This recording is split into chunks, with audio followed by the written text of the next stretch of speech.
playing. This is our power rankings for week 2. And of course, the undefeated team is going to be sitting at the top of that, followed by the UIC champions, followed by Komai Esports, followed by Volticons, and then Los Catacuras, INGAGE, Poulet, and Avalanche. Now, these were our week 2 rankings. This was before EUIC. Again, we're going to be doing another set of power rankings as well after this week. Buddy, shall we give people a little bit of a peek into the mind's eye of Lobo and Tano and where we're going with this? Because I don't know, man, that top spot, it has to stick with BH3 for right now. They're just undefeated. Yeah, it's difficult because I think BH3 have been really tested in a UIC and this league so far. If they weren't undefeated, they definitely would not still be in that spot. But here we go. We're already in the first game here, Lobo. It is going to be BH3 going up against Poulet, looking to see if they can get an upset here. I mean, it's going to see how we go. We got Mewtwo going up against Mew in the bottom path. We've got Megu is just going to go in early right now. Just so oppressive on that Mama Swine. But Poulet is going to pull out the Greninja. And BH3 are actually going to give us a Dragonite in that central area. That makes a lot of sense considering this first map is going to be Rayquaza, my guy. Yeah, I like that play. Recognize that, yeah, you might want to go for the full secure. Rezu with the Electro Ball will find the KO over onto the little Eevee at the moment. BH3 picking up where they left off, just playing extremely aggressive. But that is why Traffy is here as well. They're so comfortable on this Greninja. Just misses Megu for the KO. Traffy is known for that Greninja. They have a tendency to be a little bit quiet in the early game, but when they hit that Greninja, they can pop off. They're looking to try and pick up a KO on Utah. Now, this is the first time I'm seeing Utah on a Dragonite, but that's secure potential. I do believe we did see the Dragon Dance, so we must be going for a Hyper Beam, but it also looks like we have a Magikarp in top lane. We don't know if it's Baby Magikarp just yet, but it's going up against a real dragon in Gabite. Yeah, Mbok here trying to stop these scores going in from Sazero. Just trying to sneak a 9 in, but here comes Kranix looking to take this farm away from this hopeful Gyarados shortly. They have managed to get that effort meter up a decent amount, and so long as you hit the 8-minute Gyarados, your team's in a pretty good stead, Lobo. No, I agree with you 100%. That Magikarp has to climb that waterfall, but we're almost here at the 8-minute mark. Still 4-21. BH3 taking the lead a little bit early, but Traffy is here on that Greninja. He's going to fight his way up, but he has been found by Utah. Picks up a berry, going to get healed up by the Blissey, but it's not going to be enough. Utah first to fall alongside Mama Swine and Poulet looking aggressive. They are, and I tell you what, off the back of Bo on this Vaporeon now, how strong is that Pokemon? It's absolutely ridiculous. As soon as you've got Muddy Water, you are just such an oppressive force and so good at disrupting the fight that the other team wants to bring your way. Utah now looking to see if they can hit these higher levels, really wanting to get some more stacks in themselves, get that experience. As soon as they hit Dragonite, that is going to be very scary for Poulet. No, I agree with you, but sacrificing some KOs for that stack whilst you've got a Mega Mewtwo Y sitting in your face, it's going to power you down. Megu's going to be a little bit of trouble here because there's just a rapid-fire damage coming out from the Piloswine. As bulky as Piloswine is, but they're going to hit that Citrus Berry Katar just on that Gyarados. It looks to be just a normal Gyarados, but having Traffy at this Greninja before you can get a Dragonite is really going to go in an advantage state for Poulet, who are looking very good against the undefeated squad right now, Tana. They really are, and Traffy's not far off that Water Burst Shuriken either, and right now you don't have any of your Night moves you can capitalize on. At the moment, the rip on the Regirock will come through here from BH3 Esports. Mbok, though, trying to see if they can lock it in, but that's exactly why Dragonite is on Fire Sky Ruins. Utah gets the secure. I'm loving seeing the return of Dragonite. Takes me back to Season 1 on Remote Stadium where Dragonite beat Dragonite to secure a Zapdos, but now Zapdos is playable and Dragonite is back. What kind of world we live in? Kranix is in a bit of trouble here. Traffy's going to look for the assist, but Kranix is not one to back down from a fight. Pulls the Water Burst Shuriken, but dodges the Hyper Beam. Bro, you're going to be so happy with that. Yeah, yes, you were going to go down, but you managed to pull out a huge Unite move for the next team fight. Your team is going to be very happy with that as Utah now on the retreat. Megu managing to hit the Mama Swine stage now. Poulet, they're in a difficult position because they are in the lead points-wise, but level-wise, they're just lacking behind at the moment. I mean, in what universe do we get a Mamoswine before we get a Dragon Knight? That's the universe we're living in with Pokemon Unite. Here we go. We're trying to get a little bit of positioning on the board. Both teams trying to be aggressive. BH3 going to go for this top path rotation. They've got Dragonite, they've got Garchomp online, but that Hooper Highway could be activated to send all three members of Jama Poulet back up. Again, got to break those tier ones early, but the risk with that, Tana, you've given everyone back experience. Yeah, it's a really tough balancing act to do that, buddy, because you do want them gone before the final objective. Although Rayquaza, it's very different. You do have quick, very quick scoring speed, so it can be a risk. As both teams at the moment, they are just looking to see what extra experience they can grab from each other. Qatar looking to see if they can catch out Blissey here at the moment, not able to do so, so they're going to rotate back into this top lane where Kranix is still looking for that Garchomp. They're there, ready to go. Going to go for the rip here onto the side of the Regieleki. Jumla Poulet, they're prepared for it. Hooper is here. Qatar's looking to go in. Can they out-secure? No, they can't. It's Hyper Beam, baby. I mean, double dragon, double the problem, but there goes the rings unbound. And BH3 look like they want to back off. Kranix gets stunned just a little bit into the infinite Cyburn. They're going to try and push this through. Kranix decides he wants to go in with the scoop. There he goes. Livid Outrage's going to come out, picks up a Citrus Berry whilst it does that inside the confused form. But there's the Dragon Current as well. Is going to try and put some damage in. Hooper goes down. It's only Qatar left at the top part. This double dragon combination working wonders for BH3, my guy. At the very least, they managed to stop the scoring and allow the Lecky to go in, so not much of an overcap for BH3 in that moment. Still an incredibly close game with 3 points between them. Mammoth Mash is going to be used here. They are on their own, Megu, but the rest of the team is dashing down. Sazero is now here. They are prepared to defend this pad, recognizing there's a lot of Jemlu Poulet in the bottom of this lane. I mean, you leave Mega by themselves, and Mega's just fine. Just mash that mammoth, mash those hands. Those Tusk are gonna catch some bodies if we do. But look at the score, Tana. There's 3 points between them. Solar Beam does find it, and maybe BH3 want to push onto this pad because Kranix has been left topside just to protect. I like this positioning sense coming out from BH3. They're playing a little bit more intelligent, a little bit more slow, a little bit more patiently right now. What I will say, though, is Jemla Poulet are in a good position, mate. BH3 are the undefeated team in this league right now. There is 3 points between these two teams with a minute left before we hit that final stretch mark. And realistically, they've got the levels back on par. Looking to see if they can find the KOs here, but Traffy tries to go for Megu, ends up with a beam to the face, and back to Nurse Joy they go. Vaporeon cannot escape the fangs of Megu as they are also sent back to the Pokemon Center. BH3 using the opportunity here to really push onto this pad. Portal goes down, not going to work though, as they're able to find the KOs, and this is going to be a 46 overcap in a T1. Megu went fishing. I don't know what to tell you. Megu went fishing. He knew exactly that Hyper Beam and Solar Beam were ready. And Traffy went in, saw a little bit of red, almost literally, on our screens because, Mamoswine has a little red circle around it. But we got a Registeel coming up, and this is going to be huge if any team can secure this. Kranix still in the top lane. This is a 4v5 fight down here, which might turn into the actual fight.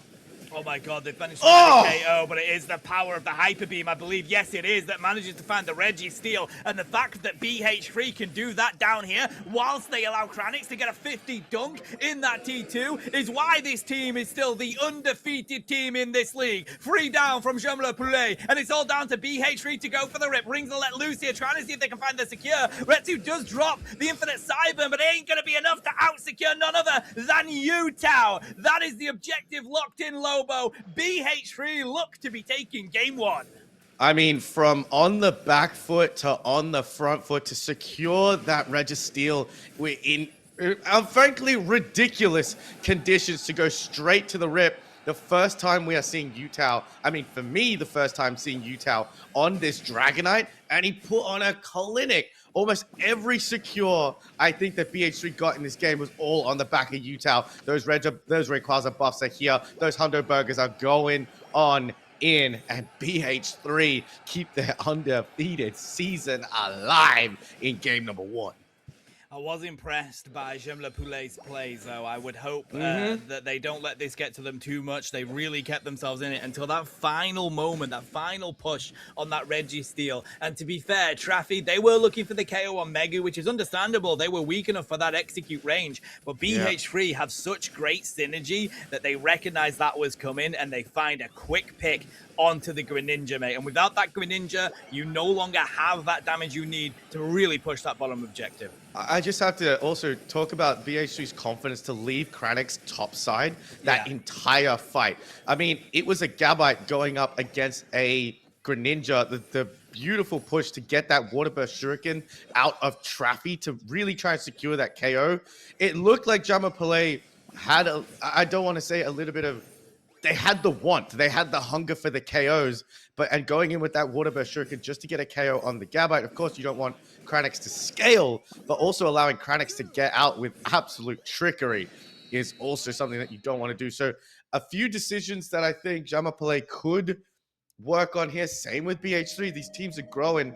These teams are showing up as well. But BH3, confident in that one. And once again, Tano, the scoreline doesn't give a full indication of the entire match. No, it really doesn't. It was a great effort from J'aime le Poulet, but BH3, man, there's a reason they're undefeated at the Mm. moment. They recognize Komai are technically number one in this league right now, and they're like, we're going to get a 2-0 here. We are not having that. We're Mm-hmm. going to go back to that number one position, despite the fact that there's a couple of teams that have really pushed them to these game-free positions recently. Los Mm-hmm. Calacadas, we've already mentioned, and it just shows how ridiculously close this league is from that top six, well, six all the way up to one. It's insane. But Kranix really being left on their own to take control of that top lane shows how good BH3 is as a squad. I mean, and let's not take it away. The man with almost the infinite aura, and that is the Rezu, with that 123k damage dealt on the Mew with 23k damage taken. I mean, come on now. We know Mew is probably one of the best Pokemon, best range attackers right now. So good, so skillful. Just the ability to enter that flow state when you're on Mew is a thing of beauty. And EU has some of the best Mew players that we have ever seen. Oh yeah, 100%. Definitely a claim to fame, buddy. Looking at this here, let's have a look if we can get the replays on, if production have them ready to go. I want to see how that one shaked up quickly. Thank you, production. Bring in that replay. Let's have a nosy and just keep an eye on how much Kranix was just left to control this lane. Yeah, look, he gets the Garchomp here. I mean, he gets the Garchomp late. He gets the Garchomp at about 4 minutes and 30, but it doesn't bother a player like Kranix because he's just doing his thing. Get the stacks in, and then the beautiful Livid Outrage to pick up a Citrus Berry, get in the back line, scoop them away, really set this power, really set this game alight. But also, a little shout out to Qatar because we're used to seeing them playing their trusty defenders as well, but they are going on the Gyarados in this game. And it just shows the flex position that these players are starting to bring in. Sometimes you don't want a traditional defender. You need that attacker, and you bring in the Gyarados. It worked well, but Mega Gyarados was banned out. And here is the massive rip on it with the dueling beams, whatever you want to call it. This ain't Dragon Ball Z. We got a beam struggle, but they're on the same team, bro. And again, it was smooth as butter from about the 3-minute mark, my guy. I mean, what I will say is I think when you recognize that when you go for that Registeel and your Greninja gets picked, I would back away from that fight, buddy. I mean, we saw J'aime le Poulet go back into it. I mean, Traffy came back into that fight and got KO'd again just before that Rayquaza came in. I think you've got to accept as a team when you are not winning a team fight, when it's that close to the final objective, you've lost your main damage there. I know Qatar's there on the Gyarados, but you're not going to out-secure a Hyper Beam, you know? So get out of that situation, regroup, come back into the final fight. Let's see how they do in this next game, because I think they'll take that on board. Yeah, of course. And before we get into the next game, we obviously don't get to see the banning phase throughout this. So we did see Psyduck, we did see Crossel, we did see Mega Lucario, we saw Mega Charizard Y, and Mega Gyarados. I think I'm missing one there. I can't bring my mind back to what production. Little help, please. Little help, please.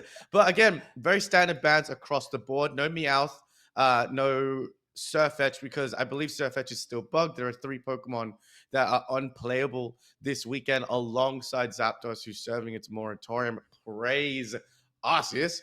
Thank God that Pokemon is serving its moratorium. Very standard bans, which is the megas, man. And I don't know, with all of these megas just not being allowed through, especially Mega Charizard, why? I mean, they have to get a nerf at some point, don't you think? I mean, you would think, but this is You would Pokemon think. Unite, my guy. What will happen is they'll get a brand new Hollow, and if anything, they'll get a buff, mate. So, try not to be too hopeful, because you know what they love to do with these Megas. Zapdos is pretty much stronger than these Megas and still has not been nerfed. So, the sooner I they mean, yeet that into the sun, the better. it's been out for 3 days and it's already ridiculous. I mean, I do like its ability of its Unite move being able to limit those Mm. goal zones for about 10 seconds. That is a fun new addition to the game.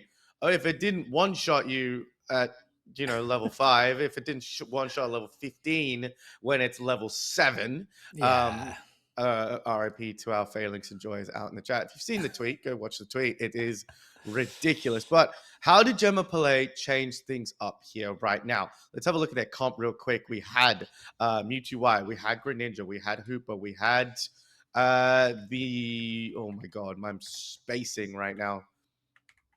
We had the Gyarados, and then I'm missing the fifth one. Oh, Vaporeon. Where do you think the change has to come from Gemma Play in that squad? Because they were doing very, very well, but currently BH3 using a few Pokemon like Mamoswine and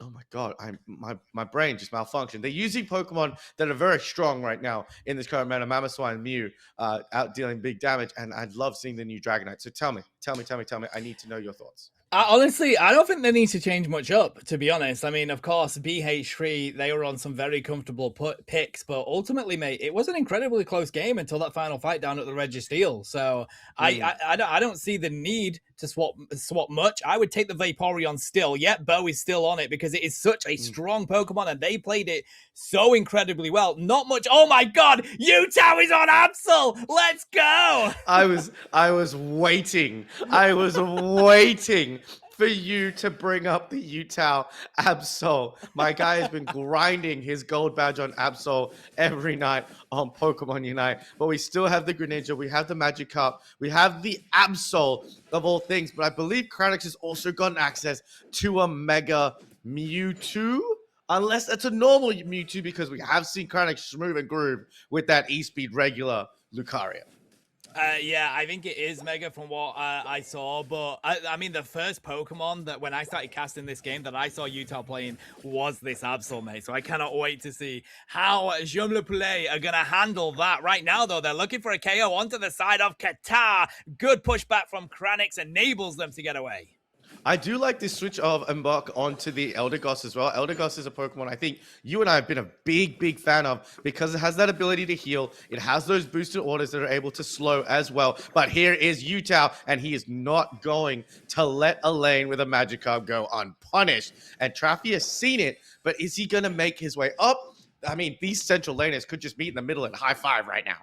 I mean, it looks like they were looking for it. Traffy does recognize that they can find a good KO here because they do more damage the lower their HP is gonna be, buddy. But luckily, Sazero was there to find their own vengeance onto the side of Traffy, and BH3 still in the driving seat in this early game with a KO onto the side of Mbok. I mean, and a Blissey with central area buffs is also a absolutely lovely thing to see. Magikarp going to try and get that effort gauge is dangerously close to allowing it to climb that waterfall. Not going to allow it to get any points. Still got 9 points. Needs to get some few stacks in. Eldegoss is here to help out. Those Militares came and went. Traffic getting that KO, but then getting KO'd itself. Again, level 6 right now. Utah level 6. Levels quite close together, but seems like BH3 has the advantage in that bottom path. But Traffy's about to level the playing field. Yeah, they're not going to be far off managing their Unite move shortly. We do have Mega on the side of Ratsu here. They're going to try and use that to secure some farm in this lane. Not going for the fight. Kranix and Qatar are just respecting the 1v1 up in this top side. Regidrago is in on the field. Traffic continuing to rip it at the moment. Bo trying to see if they can zone out Megu and Sazero. The two people looking for the secure. It's going to be Megu. I thought it was Sazero, but no. You cannot stop Megu. It's their world, bro. We're just living in it. I mean, again, defenders are really at the forefront of this game. I know you say they're a little bit too much right now because it just takes so many resources. Speaking of Mega, once again, the combination play with the Ice Fang, picking out Mega Mewtwo Y and sending them back to Nurse Joy. And on that, Ashton, respect the 1v1. Utah now, though, trying to grab their own experience down in this bottom lane. They want to hit that level 9. They can get a rip on that bottom objective. Traffy has come for the Regice in the top lane. Ratsu is going to see if they can contest that Lecky down there. Megu's trying to do the same up here, and it is going to be secured by Mew. BH3 continuing to take charge with Rezu on this Mew here. Going to use the Mewsted Auto to buy a bit of space, and BH3 are going to rein in points in the T1.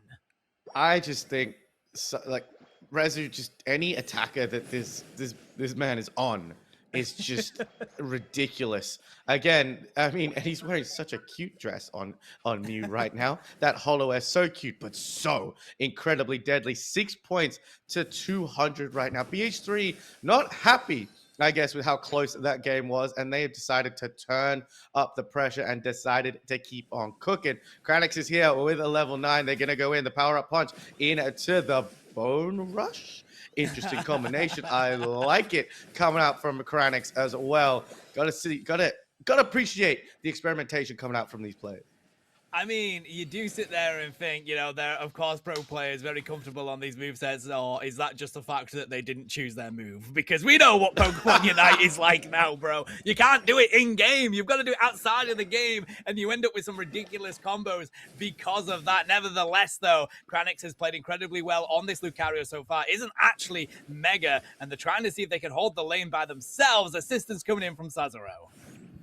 I mean, again, I think Zama Play just need to group up. They need to be able to find their picks. But right now, Utah has found a pick on the Vaporeon. And even with all that, Vaporeon still does not go down. But Traffy picks up a nice KO on Utah, sending them back. That's a level 12 KO going down at the halfway point. And Traffy is nearing that level 12 as well. Good comeback experience. Now they have to turn this into momentum. That they do. 255 though on the side of BH3 against 6. That is a mountain to climb right now. Jean Le Poulet are going to see if they can push this top lane, waiting for the assistance of their Eldegoss and Mewtwo on the way as well. Looking to see if they can get the Regirock. That global experience will be huge for them at the moment. They're at least managing to try and keep up in these levels. We do see the Mystical Mirage coming out instantly. Kranix already going for the rip on the side of the Regirock. There's a Dragon Current. Manages to land on Rezu at the moment, but Megu is going to get in the way. Infinite Cyburn was dropped, but you can't stop the Aura Cannon, and Aura Farming is exactly what Kranix was doing. They do go down, though. Psycho Cut is going to connect as well. Look at where Megu finds themselves, finding the KOs. It's a double for Utah, and BH3 Esports puts this top lane to bed. A beautiful aggressive play coming out from Gemma Poulet was just denied by the securing of that farm. You had to have getting that buff was the most important thing there, because without that, I think the rest of BH3 goes down. But Megu stood up, stood tall, stood front-wise, and picked out the KOs where they need to. Utah's going to go in with the Absol Unite move, but then it's going to be caught by the Waterburst Shuriken. Can they pick up a KO on Utah? No! He breaks the ankles and manages to get away. And Kranix comes in for the assist with a KO streak of 2. Looking for one on the Eldegoss. There's 3. Yeah, and Bok is like, I know I'm going down. I'm just going to dance in the circle. I'm going to get KO'd. And Kranix finds a triple KO. 295 points to 6 right now. We do see a 40 dunk going in that top T1. Unless Megu can get there in time, they're not going to be able to. So a little bit of a score cut down here for Jean Le Poulet. But realistically, it is a mountain to climb still. Regidrago is on the field. They're going to have to defend this Regieleki as well. And BH3, they're going to use this opportunity, Lobo, to just push this top lane. I mean, yeah, look, with the pressure that Utah is putting on this Absol right now, Gyarados gets picked up, put down into the Ice Fang. Gets protected just a little bit there, but no, still ends up going down. It is a 3v2 situation, but when you've got Megu pulling out these Ice Fangs and the redirections and the amazingly high crit chance that Absol has, and Utah is just moving on it. Regidrago going to go to their side. Still not a single pad broken. 46, 295. We're in the final stretch. It's Groudon. They could still get this game. They just need to have a good team fight, and they need to pick out someone off. And if it's my money on the line, it's Rezu on that Mew. Find him, send him back to Nurse Joy. Yeah, I completely agree, mate. It's not an easy task, though, when you have Kranix in your face. Megu has put in an absolute shift in this game as well on that Mama Swine. So difficult to break through. Jean-Luc Poulet, it's on the line here, but the ball is in their court. BH3, no, they have such a confident lead here. We've got a level 14 Absol on the field, looking for 15 as they go back for some farm as well. They just have to wait for Jean-Luc Poulet to make the play. 2 minutes on the board, like my buddy says. When Groudon is on the game, wait, whoa, whoa, whoa, whoa. When? Well, no, I don't know. You say it. You say it because I butcher it every single time. Something about Groudon and the game being on. My guy can definitely say it better than I can. But Qatar almost getting caught out here, has to slither and slip, slop, slash their way. But Kranix is going hunting, my guy. Take it away. Give me the Groudon saying. Well, when there's a Groudon, the game is on, buddy. BH3 Esports knows, though, they don't need to take it. They're just going to take the team fight. They've managed to find Traffy at the moment, so right now, Jean-Luc Poulet can't realistically go in. Right now, though, BH3 are isolating the main threats of Jean-Luc Poulet. They've managed to back out Qatar to their T1 pad, trying to deal with this Vaporeon. Aquamarine Splash will be used as Bo looks to get away at the moment. Mbok is back. Kranix is just hunting them down, though. Utah looks like they may have been caught. Going to use the Midnight Slash to get themselves out of this position. Finds the KO on Traffy yet again. And look at the connections, bro. Rezu with the Electro Ball straight onto the side of Qatar, who's been isolated once more. And BH3 Esports, with 50 seconds left, have more Pokemon on the field. Jean-Luc Poulet, they've got Everest to climb here, and it ain't going to be an easy task as the rip comes through onto Groudon. Oh, there it goes. And it is going to be none other than Rezu that managed to secure the Groudon. I mean, what an interesting fight that just came out at that Groudon pit because, geez, Louise. I mean, Qatar and Kranix were just playing a game of tag throughout that entire map. They went into the central area. They went all the way down. They went all the way down into the bottom lane.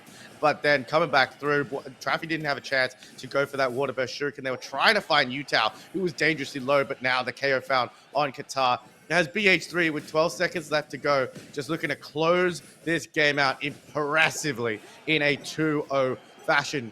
Just, it seems, Tano, after the last couple of days we've been watching, these fights, as soon as you get split up, that is really the big problem. We have seen that be such a concern right now at these final 2-minute fights. The team that's sticking together is able to find their picks, even with Kranix chasing Qatar. I felt like Jean-Luc Poulet was just a little bit too far and away from each other. Bo was trying to get after Kranix and save them out, had to use the Aquamarine Splash, but unfortunately, just not going their way right now. BH3 remaining undefeated. You know what, mate? I reckon Rezu's all right on that Mew, you know? I reckon Yeah, Rezu... just a little bit. Just a little.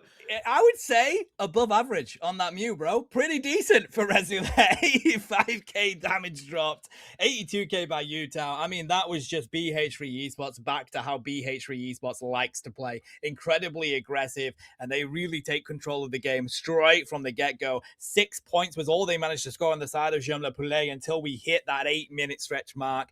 They were struggling. They did do really well in the first game. They managed to hold BH3 till those final fights. But BH3 refuse to be stopped, bro. They are still undefeated, and they take that number one spot once more.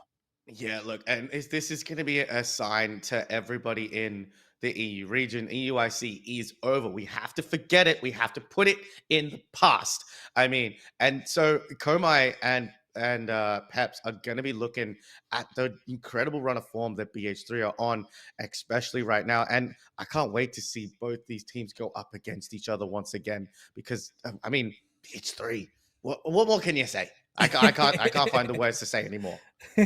I can't wait for the playoffs, mate. It's going to be absolutely insane so for good. this rig. All right, let's have a look at the highlights production. If you want to bring those up for us, thank you ever so much. We'll have a look at how BH3 just took complete control of this game off the back of Megu's Mama Swine. I mean, there we go. They find the KO onto Utah, which was very, very important. I mean, finding that KO at 5 minutes when Utah was starting to snowball at that level 12. But this was the important Regirock fight. We have a look here. It is Kranix just solely staying on that Regirock. Doesn't come off it at all, but the rest at that Oracan was the one that secured. But we saw they tried to find a KO onto Mew and onto Utah. Traffy gets picked up, put down, as Mama Swine likes to do. But again, it's that enhanced buff of the Regirock that's just too good in those condensed and very cluttered team fights. I do want to know, Kranix, if you are in chat or if you're around, was that a purpose pick on the Bone Rush Yeah. and the Power Punch, or was that Unite doing Unite things, bro? Because it did work, but you know you're not used to seeing it, bro. we do have Rezu in the chat. Can you confirm that Kranix did intentionally pick close combat into Bone Rush, or was that the whole he forgot to swap his moves over? We would love to know a little bit of inside information for us if you guys want to delve us with that information, or you can leave it a mystery, but send us a DM because we want to know. We're But gonna blame again, it on Unite anyway, bro. we're gonna blame it No on matter United what anyway. happens, we're I blaming mean, it on it didn't. Unite. To be fair, the way that Kranix played that game, it didn't look like it was a misclick. It looked like that was completely intentional, and we will give them the benefit of the doubt. That is going to be our game number one. I think we're going to take ourselves a short little break because that one got me all excited. But grab yourselves a drink, guys. Grab yourselves a snack, and I promise you, me and Tana will be right back. See you very soon. Cooper is here. Qatar's looking to go.